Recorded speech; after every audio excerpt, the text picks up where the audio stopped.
السلام علیکم ورحمۃ اللہ وبرکاتہ۔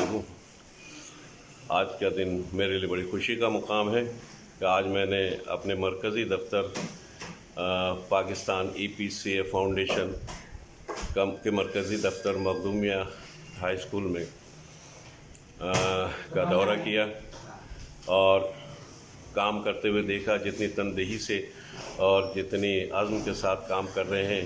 اللہ تعالی ہمیں ہمت اور حوصلہ عطا فرمائے۔ ہر شخص اپنے اپنے شہروں میں جو کچھ کر رہا ہے، اس کے علاوہ مرکزی دفتر میں جتنا دباؤ ہے، اللہ تعالی ہمیں اس سے نبرد آزما ہونے کی توفیق عطا فرمائے اور ہمارے اس کار خیر کو قبول فرمائے جو کہ ہم بے لوث لوگوں کی خدمت کے لیے کر رہے ہیں۔ اللہ تعالی ہمارا حامی ناصر ہو اور ہم تمام لوگ جو ہے EPCF کے لوگوں کے لیے جو ہے خدمت کے جذبے سے سرشار ہیں اور انشاءاللہ اسی طرح عمل پیرا رہیں گے۔ السلام علیکم ورحمۃ اللہ وبرکاتہ۔